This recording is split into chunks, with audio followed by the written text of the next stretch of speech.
construction on the road? Yeah, they're putting in the sewer connection, and Yes. so they stop like quite a while right you're stopped there. So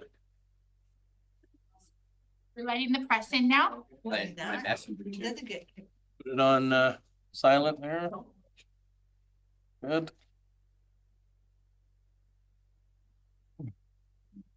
We heard from Director Elliott, Director Louis.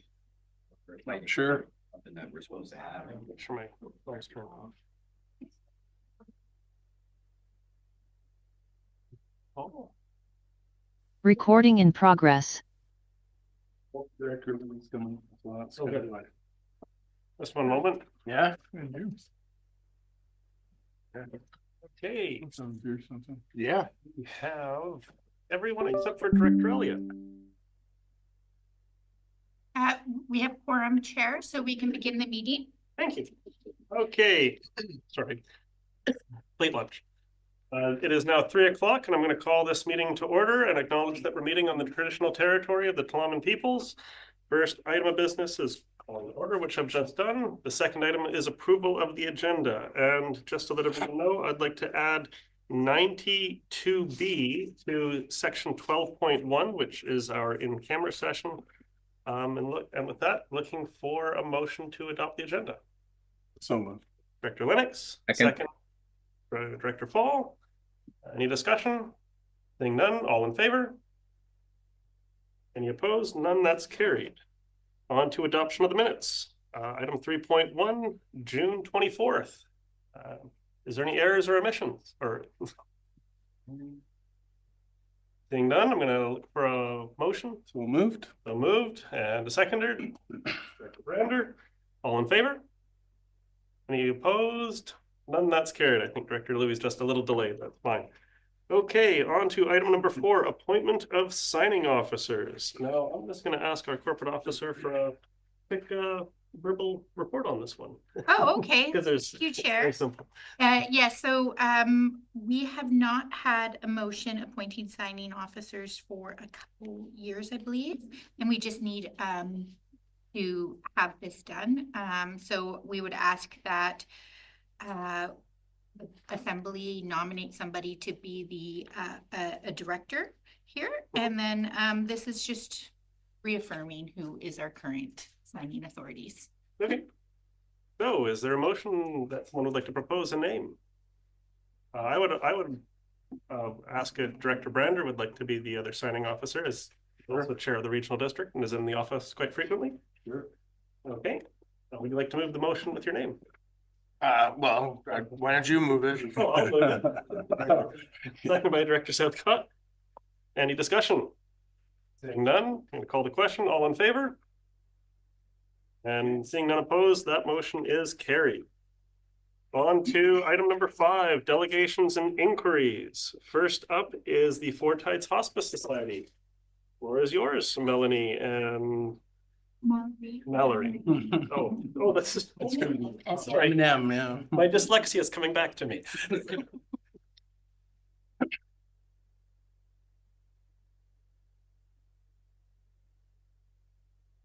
Oh, and you have 10 minutes. Thank you. Thank you so much for your time. I have met some of you. I'm Malerie Meeker. I'm the current president at Four Tides Hospice. And the other MM is our newly minted executive director, Melanie Munroe. And we'd like to bring you up to date on hospice services and also spend a bit of time focusing on the development of Hospice House, the standalone hospice facility. So just so we are a registered charity. I know you've been hearing about this society for a really long time. Hospice has been around in Pell River for almost 30 years, but in 2014, the government started pushing towards communities to build standalone hospice facilities. And to that end, through the BC Palliative Care Association, money was sent to various communities. So here in Pell River, we formalized, became a nonprofit society, received $400,000 as seed money to develop a hospice, and who would have thought it'd be 15 years later and we still don't have one. But we're getting there step by step. COVID threw a wrench in progress, but we're progressing. We provide all of our services free of charge. And people sometimes get hospice and palliative care confused. Palliative care is the medical care of people at end of life. Hospice care is the social, emotional, and spiritual care. And when they come together, it can make that journey for the person at end of life and their loved ones quite significant, quite beautiful. So yeah, for the entire region, we're there. And we have a philosophy that centers on being very inclusive and supporting the individual in the way they want to be supported. Without a facility, we go into people's homes, we go into long-term care, wherever the person is. If they want our services, we go there. Confidential and free. So a little bit of the history I already covered off. Right now, the first 80 volunteers were trained around the time I came on the board. We had a memorandum of understanding with the IU just pre-COVID. And with that, we had architectural plans, building site, everything was good to go. That never got signed. And this time the COVID wrench was actually a good one, because when we came back to the table post-COVID, philosophies had changed. Instead of it has to look like this and it has to be medical and it has to, we got try to build your hospice on a mountain, on a cliffside overlooking the ocean, and make it as home-like as possible, which of course that's exactly what we wanted to do. So it took a year, but we have the MOU signed with VCH, which means we build it, they run it. So the community, it is a community initiative to build the facility, and then VIU will provide all the operational costs. What they say? VCH. Oh, Thank you.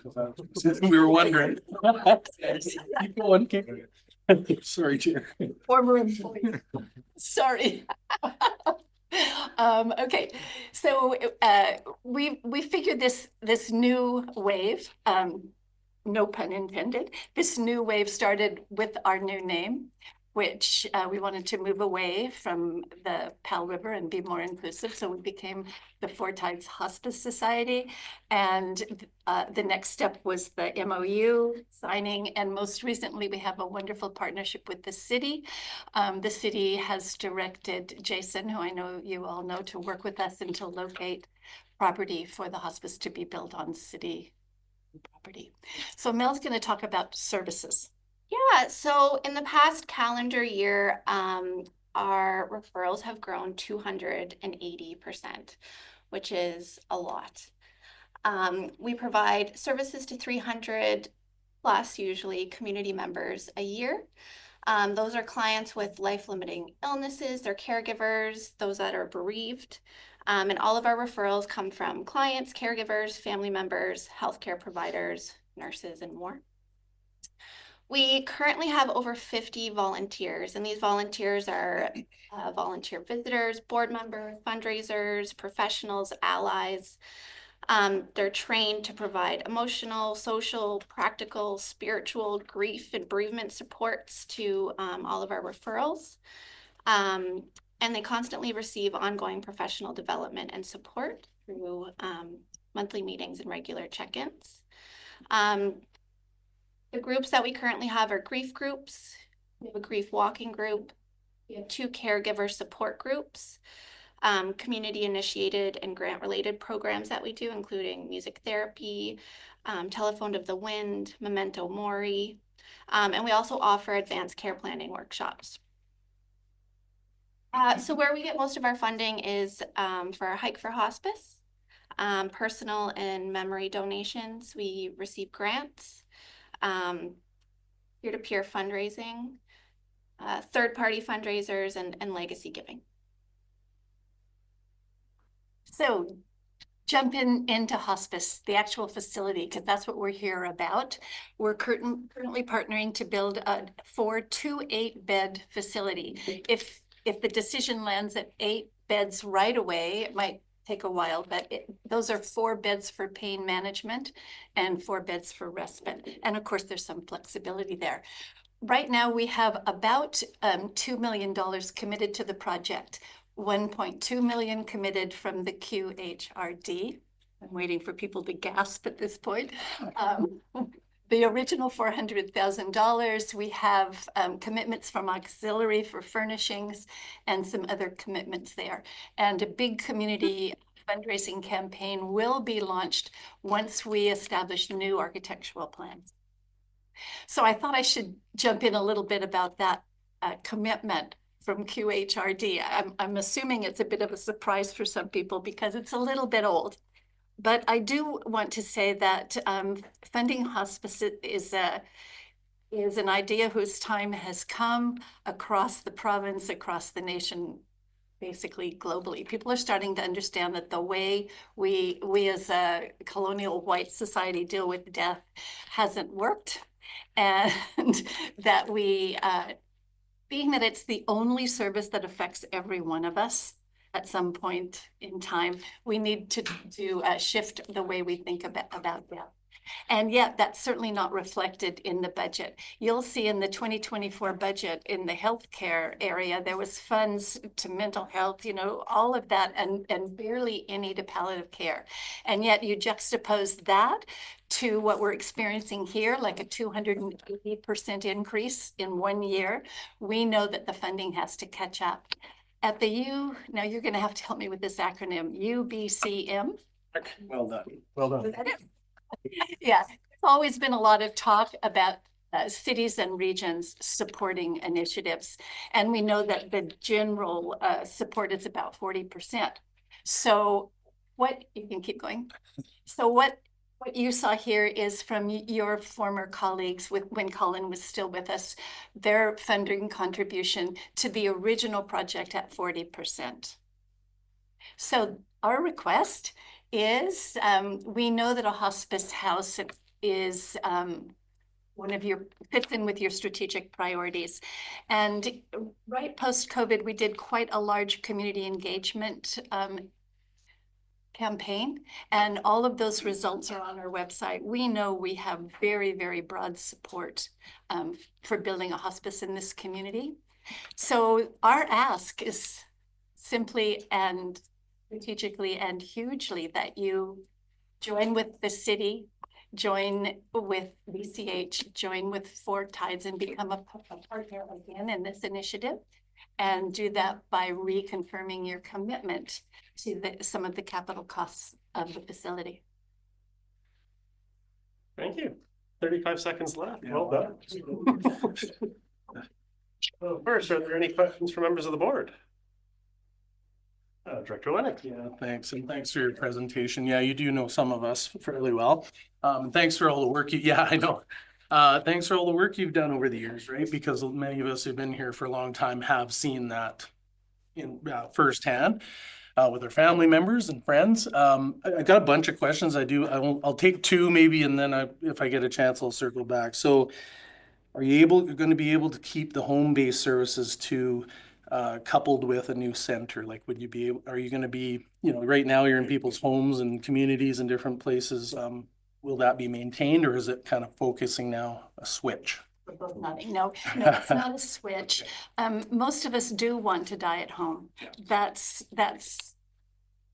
Yeah, that would be perfect. And so we will continue to support people in their homes. But if the medical condition is so complex that they can't manage pain or personal care, that's when someone would go in a hospice. And every hospice room would have family accommodations as well. Thanks. And I appreciate the history around this. I'm a new director this term, so I had to get up to speed with previous commitments. So that's what you're asking for. It was good to identify that. You mentioned your MOU that was signed with Vancouver Coastal Health, not the university. But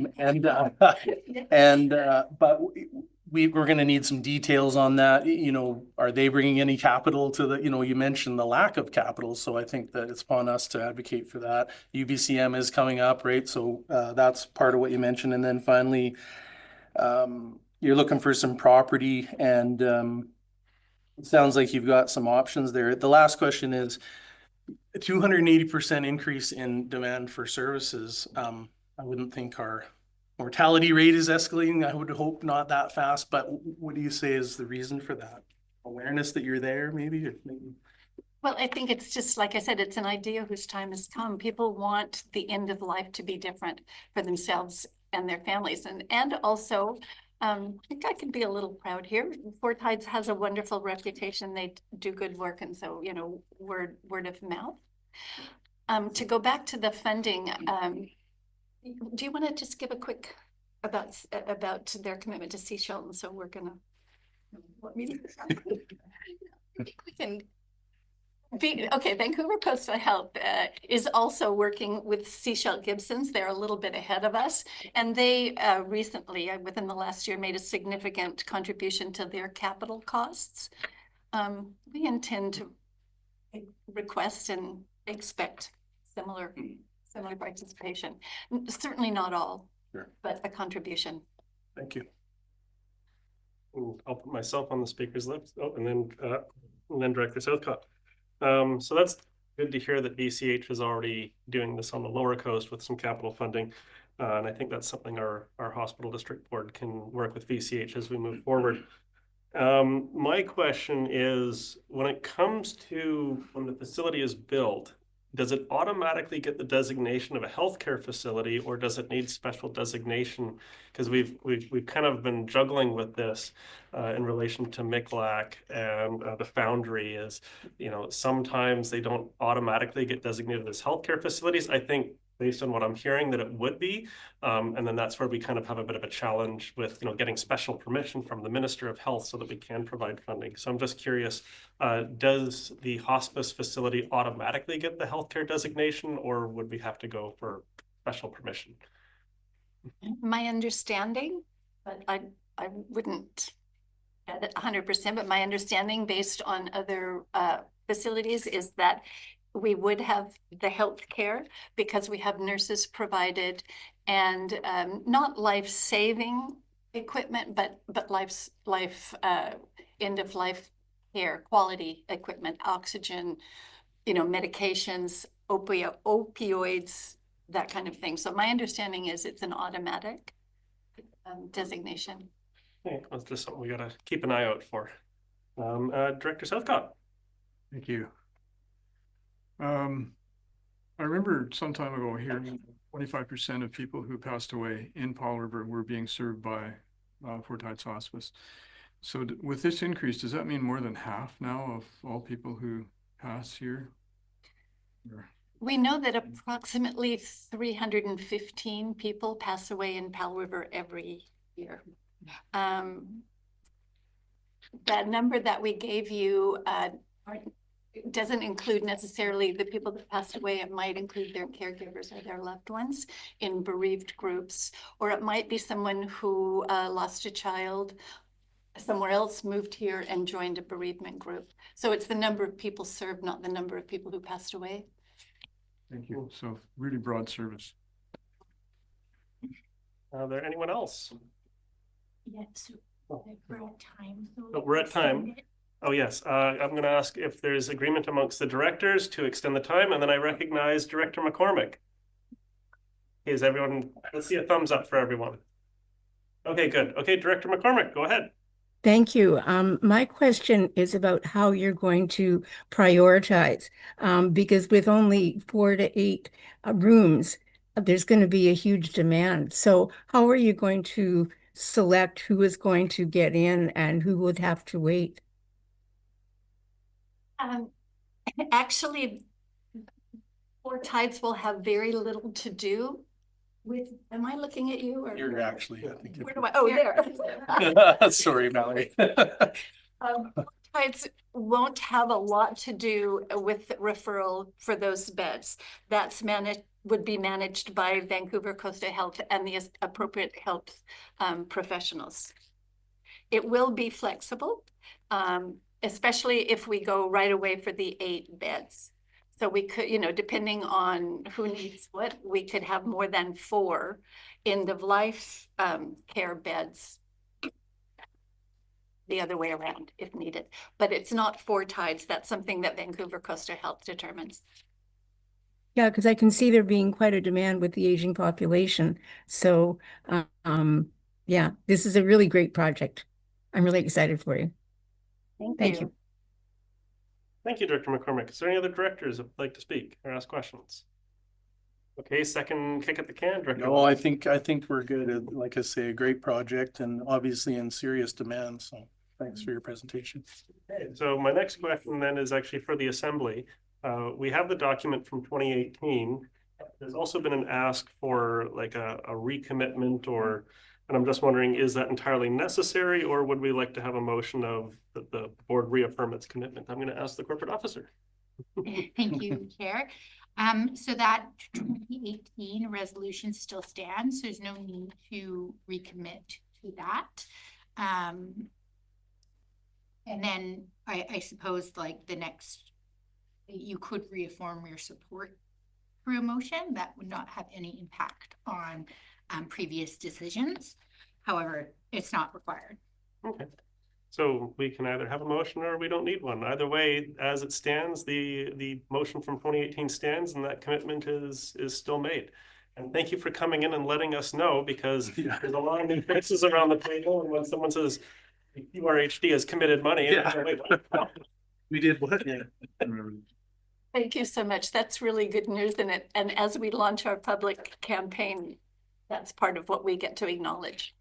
Thank you. Thank you. Thank you very much. Okay, going on to item 5.2, Sherry Burton, Cathy Korolek, Vice President, Westview Ratepayers Society. The floor is yours and you have 10 minutes, but we'll start the clock when you get settled in.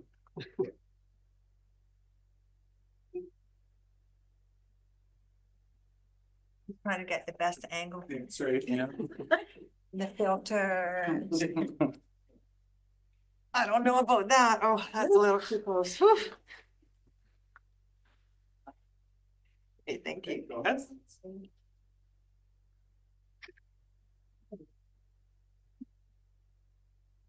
Good afternoon, Chair and Board Directors. Thank you for the opportunity to present today. My name is Sherry Burton and I'm representing Westview Ratepayers Supportive Housing Subcommittee. Joining me today is Cathy Korolek, who's Vice President of Westview Ratepayers Society.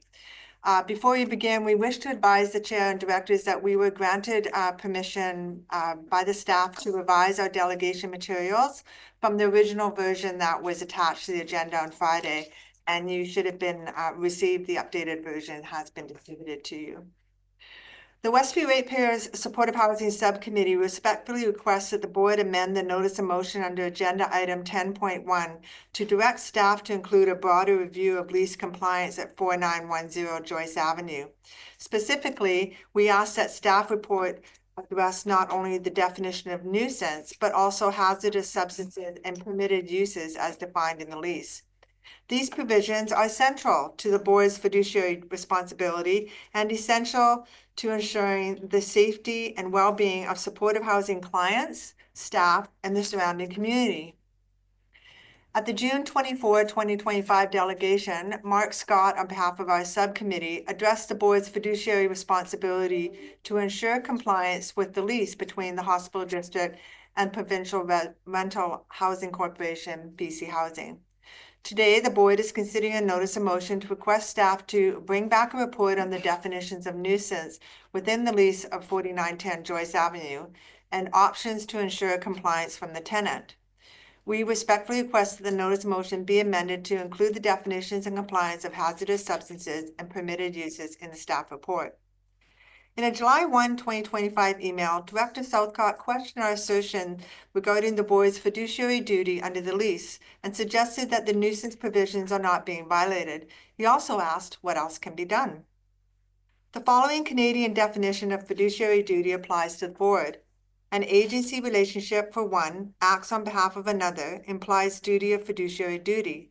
The fiduciary has an obligation of loyalty and to act in good faith, to act impartially, not allowing their decisions to be tainted by self-interest or self-dealing.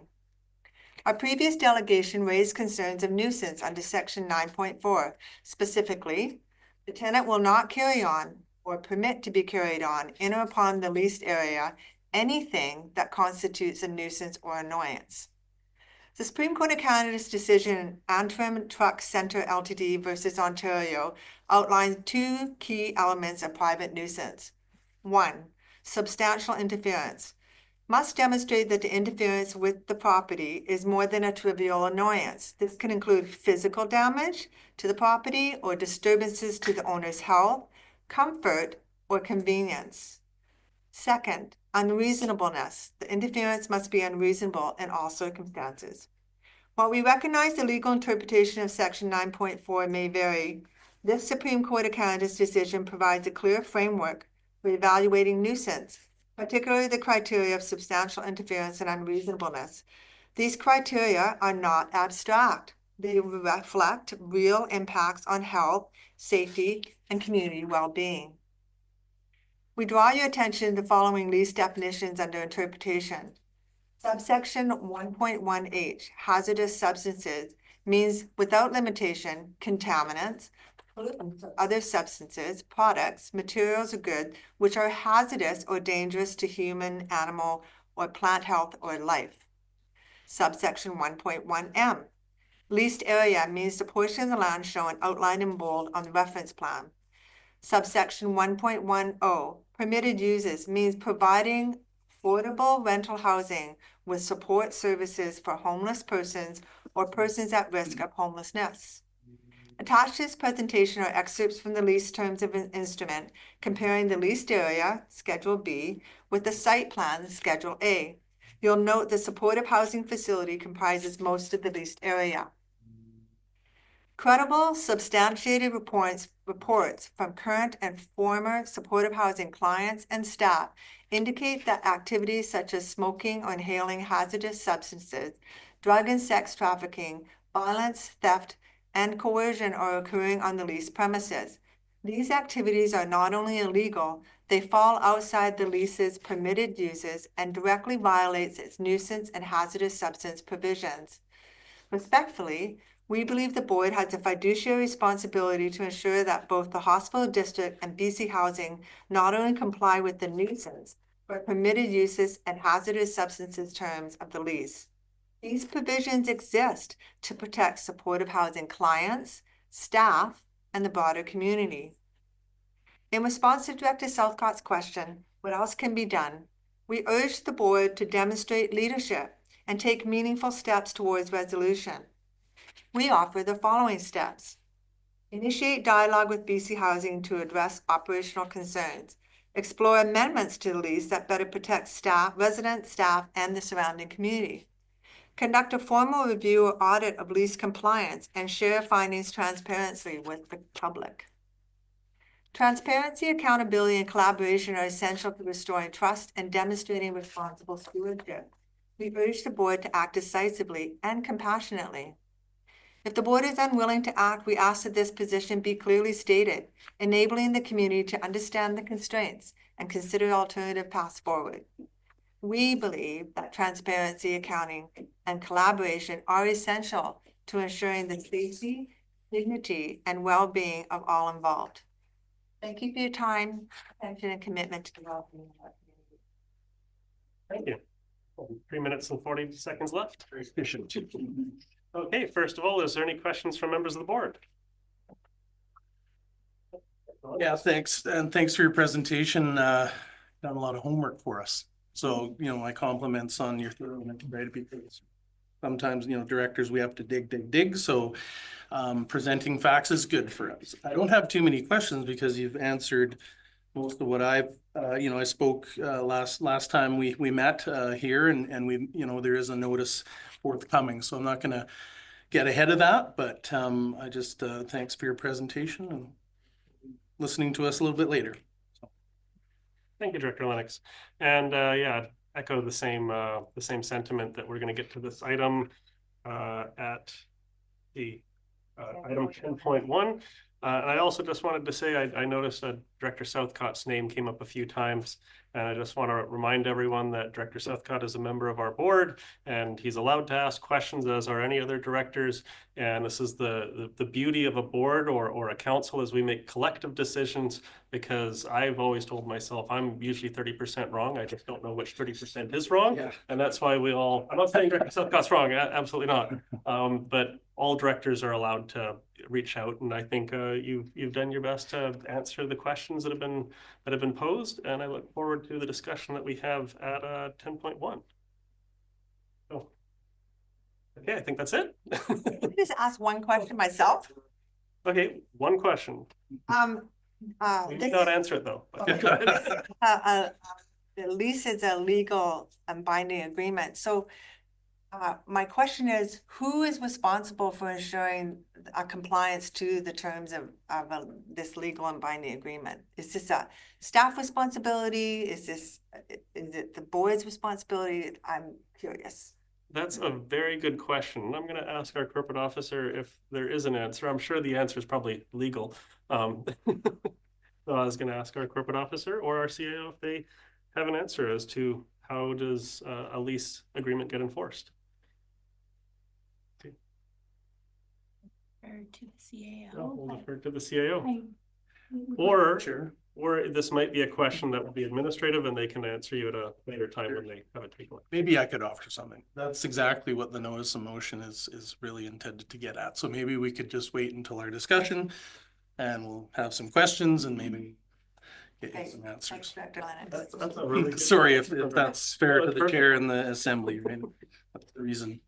Okay. Just talking. Thank you, Director Lennox. Thank you. Okay, going on to. Actually, Chair, had Director Lennox not made that comment, I would have made a comment or asked a question similar to what you just asked, Ms. Burton. There are a multitude of questions pertinent to what can the board do and what the regional hospital district can do, and then how. Right. So there's more questions than answers. Sure. When I asked that rhetorical question of what can we do, I did have to some degree it was a rhetorical question as well. And for me, part of that has already been answered by what's going on in the community. So I'm somewhat optimistic, but I think that these are questions that we still don't have answers for quite yet. Thank you. And we'll get to it at 10.1. Okay, so that's finishing with item 5.2. There is no unfinished business. So moving on to correspondence. Is there anyone that would like to pull an item of correspondence? Director Fall, I think I know which item he would like to pull. You can guess which one. Yeah, 7.2. Okay, 7.2 will be moved down to item 8. Now, anyone else? Being as it is, we'll move on to item 8.1, which is the former 7.2. Go ahead, Director Fall. So I'll put forward a motion, and if it gets seconded, I'll speak to it, which is that to refer this request to staff for a report on options in relation to the request from the LLRS. I'll second. Okay, it's been moved and seconded. Go ahead, Director Fall. I'll speak very briefly on that. The Last Resort Society, they're as we've seen in the past, they're looking for help with capital projects. This dual jurisdiction issue is a challenge. You're also aware of that Lasqueti is an island health area. Lasqueti taxpayers pay into qathet hospital district area to the Vancouver Coastal Health, and that makes challenges. Last Resort Society is trying to get more contacts, and I acknowledge that the chair's role in reaching out to the Nanaimo Hospital District.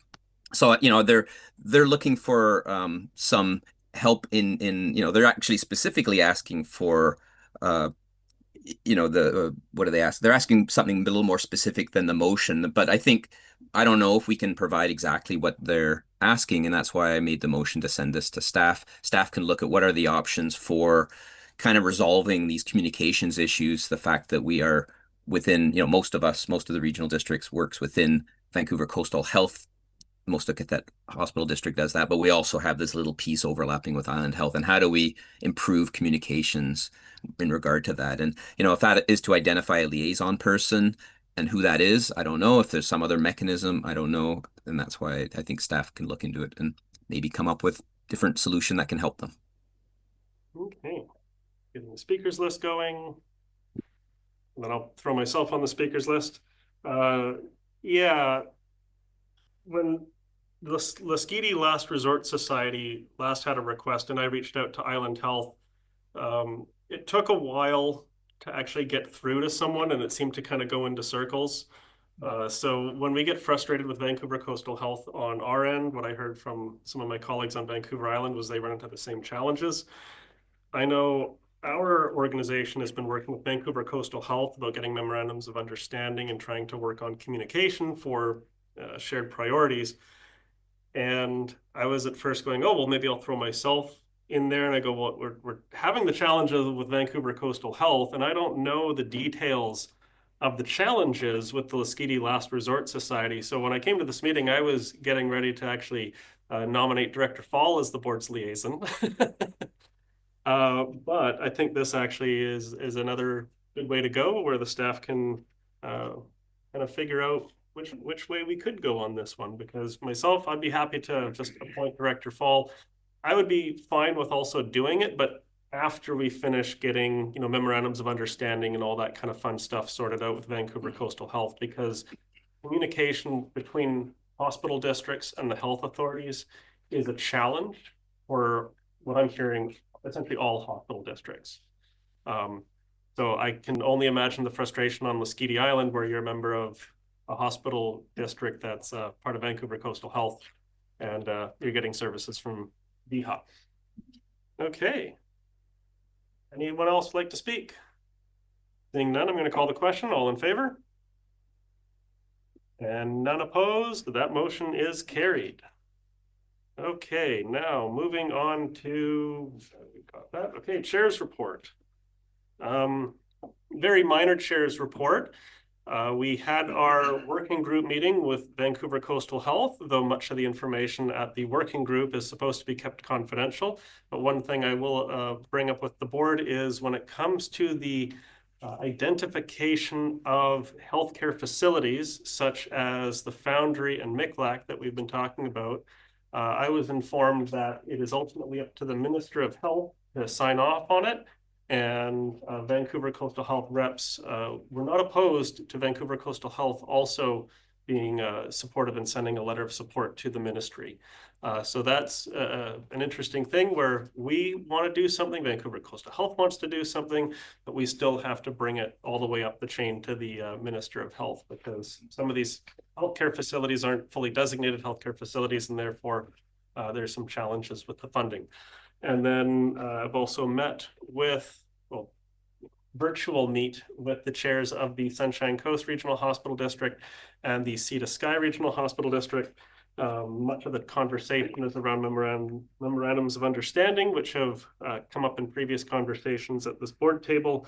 And one of the topics that came up that does interest this board is the joint strategic planning session, or kind of joint gathering of all three boards from qathet, Sunshine Coast, and Sea to Sky, and all the other chairs, which is Chair White and Stoner, were very much in favor of that. So they're going to go and talk to their boards, and then hopefully it becomes just a matter of scheduling, and we can all get together and talk about our shared challenges and shared successes with Vancouver Coastal Health.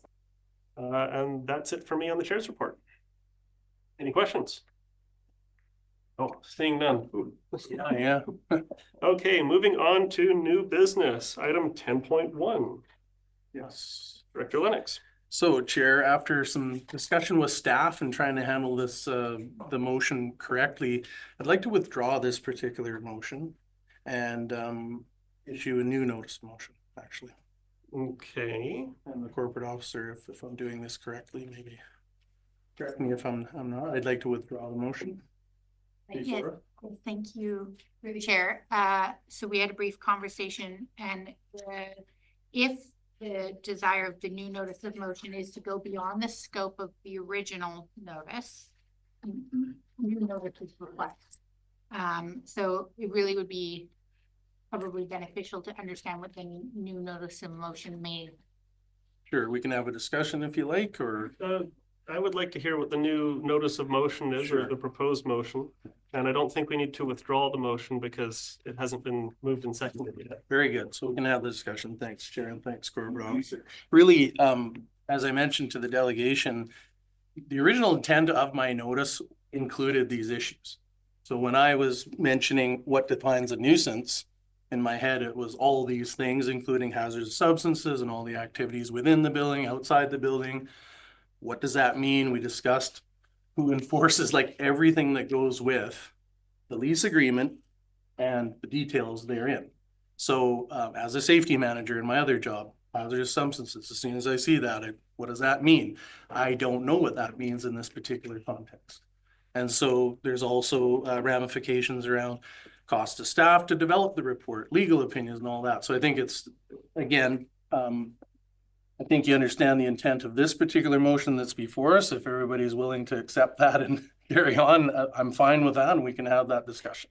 If it's better to withdraw this motion and create a new one, I'm fine with that as well, because there's no major time, pressure here to get this done today. I want to get it right. I think, and I'll just add that it's obvious the concerns of the community are very much forefront. We've mentioned leadership, and that's what I'm trying to do. Okay, I'm going to ask our corporate officer because I see her hand is up.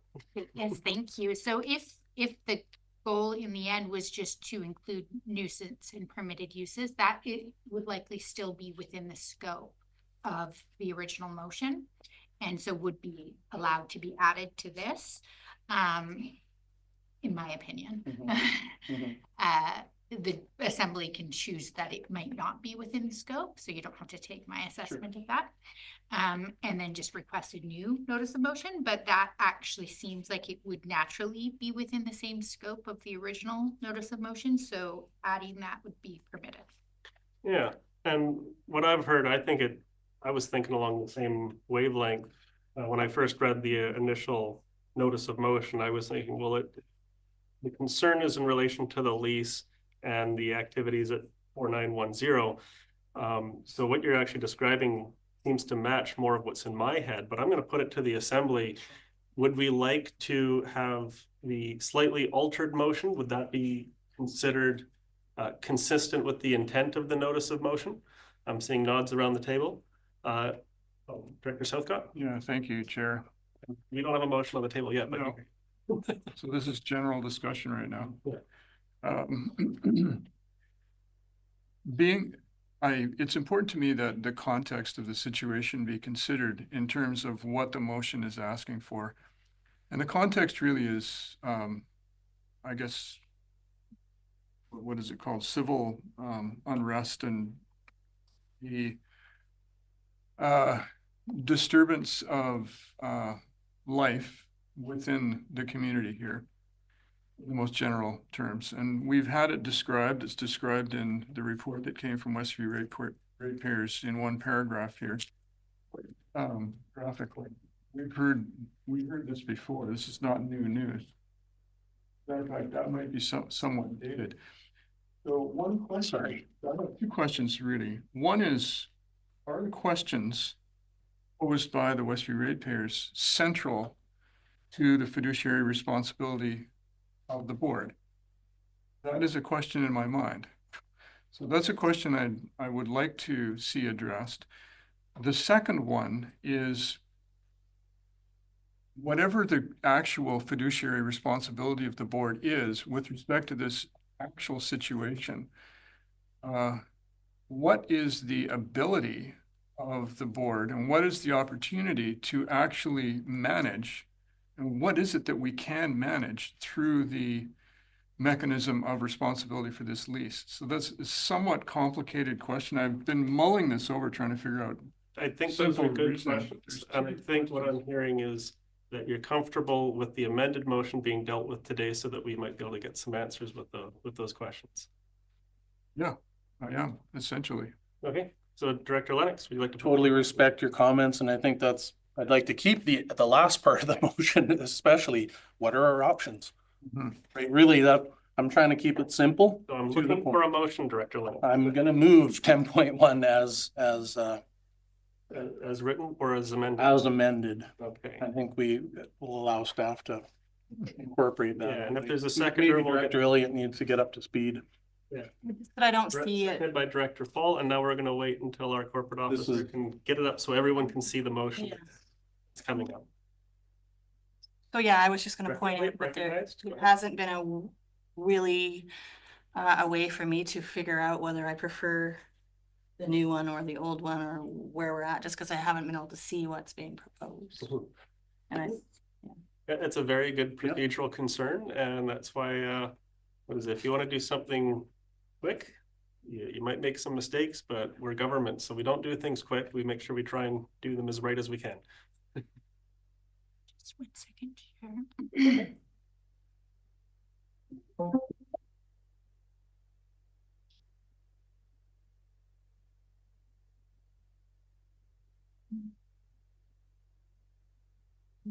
Chair, and I think this would be a good time for us to formulate what we're intending together.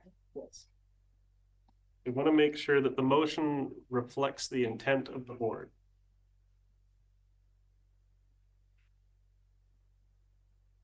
Board direct staff.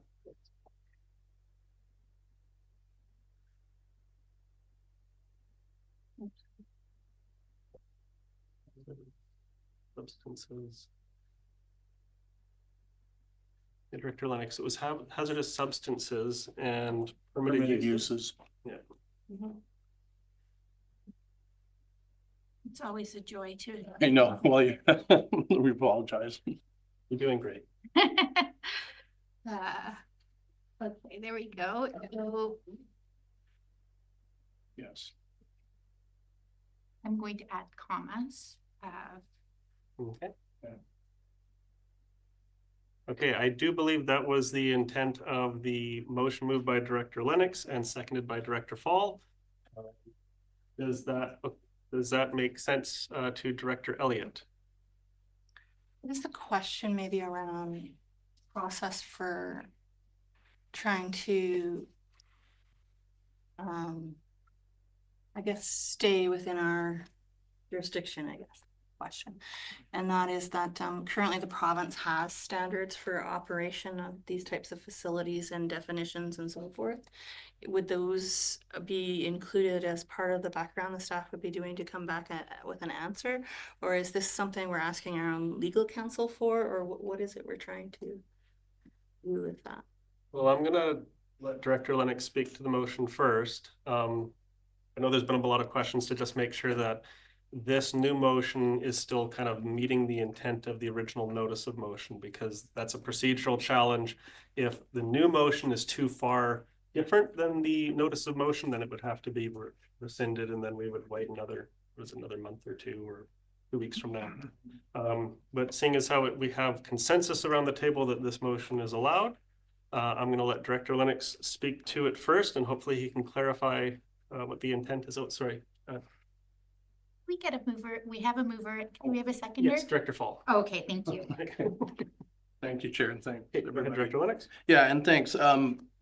So first of all, appreciate the fact that this isn't Westview Ratepayers motion, my motion. And the simple fact is, they've done a lot of homework that's allowed me to say, there's the lease. I would have been asking staff for the lease. That would be the first question. So again, what are the definitions? I'm just trying to explain that there's part of the options part of the motion at the end is, can we work with BC Housing? What can we do? Like all of the different options that we as a board can take, right? Because I don't know what we can do. And I think it helps the community to know QRD can do this, city, RCMP, all the stakeholders, right? We're trying to be proactively taking action towards an impact on the community, right? And I don't know the options. So I'm just trying to be clear about where I'm at. Cool. Well, thank you. Okay. Who else would like to speak? Not seeing a lot of folks jump up to the mic on this one. Oh yes, Director Elliott, go ahead. You asked a question. Like to restate it or? Yeah, I wasn't sure that my question had actually been answered. Okay. And maybe it's better that staff explain to me if we made a motion such as this, would you be looking for those answers from our own legal counsel? Or would you be looking for those answers in the documents that the province puts out on standards for operating these types of facilities? That was my question. That is a very good question. And I'm going to ask our staff if they have an answer off the top of their head. Otherwise, this might be something we'll have to wait for an answer. Well, to be in favor of the motion, I would want to do it differently depending on the answer, right? I'm going to go out on a limb, and I know I can't speak for staff. I would presume if this motion passes, that there will be a lawyer somewhere ask some very difficult questions. And I do believe that the province's guidelines would also be taken a look into around what's quoted as permitted uses. That's my understanding, and if the corporate officer can correct me or I don't think that there's correction needed, although I will say that typically once the direction is provided, that's when we come up with the plan on how to enact the direction. So, and that typically unfolds as we receive more information. Our staff are good, but they're not that good. Okay, and Director Southcott. You're good. Thank you, Chair. Okay, and then I have a couple of comments. I'd just like to thank everyone for bringing this up. I talked to this topic with a few other elected officials from other areas, and the first question they asked me was like, well, why is the hospital district involved with this? Like, why is the hospital district even asking questions on this? And I explained to them, well, we are the landowner. And the answer I always heard from them was, oh, that's complicated. So I think this is a good motion because in the end, it should come back with some clear answers for us as a board as into what our position is, because Regional Hospital District is predominantly focused on providing capital funding for healthcare facilities. Like that's kind of like our usual one and only job. But in this situation, we are the landowner, we have a lease agreement. And yeah, if this motion passes, then we'll get some answers from our staff. And with that, I'm going to call the question. All in favor? And any opposed? Seeing none, that motion is carried. Now we're moving on to item 11, question period. Any questions from members of the public related to what we... Yeah. In regards to the correspondence that you guys are going to look into for the nuisance, every time we bring a complaint forward, the clients at Lyft get punished for it. So I don't know if you guys are aware of that. So they just posted a sign, there's no longer allowed to hang out on the grounds. And there's signs everywhere there, and it goes back that Westview Ratepayers are complaining or what it is. So it's being ran as an institution now. And the other thing, if you guys go to the BC government site about, because you were asking about substance, it's on there. And same thing with WorkSafe, there's actually a protocol in regard to the substance use.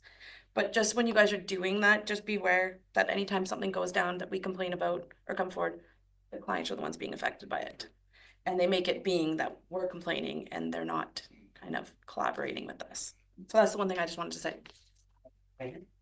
I noticed there wasn't a question there, but I'm in a forgiving mood.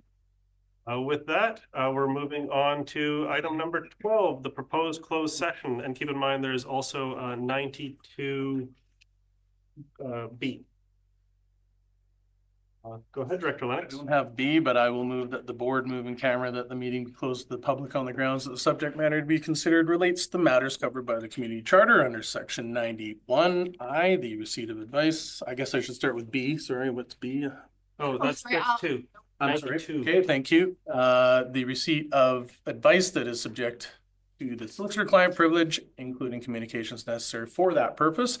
K, negotiations and related discussions respecting the proposed provision of a regional district service that are at their preliminary stages, then in the view of the board, could reasonably expected to harm the interests of the regional district if they were held in public. And N, the consideration of whether a board meeting should be closed under a provision of this subsection or subsection 2. And to, I can, if it's Yes. easier, would you like me to read Thank it? you, corporate officer. We have a part of a board meeting must be closed to the public if the subject matter being considered relates to one or more of the following. B, the consideration of information received and held in confidence relating to negotiations between the regional government and a provincial government or the federal government or both, or between a provincial government or the federal government or both and a third party. So moved. And we have a seconder, Director Elliott. All in favor? Any opposed? None. That is carried. We are going in camera. I'd like to thank members of the public for their attendance today, and see you next time.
Isn't your meeting on right now?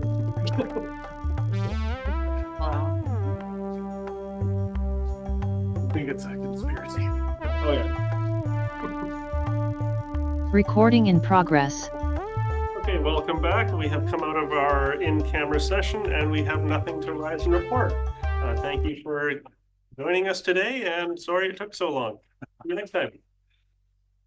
Your turn. And so for everybody coming to the next meeting, it's going to be about 5 minutes to get it started. So we're not going to close anything down, but so you're aware. Give us 5.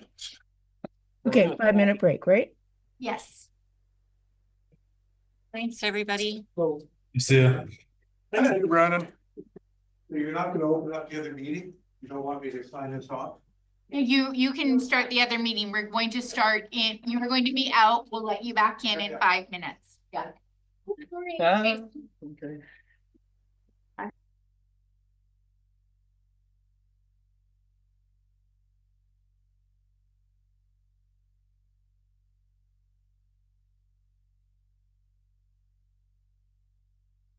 You guys meet first and you guys are good with it, then.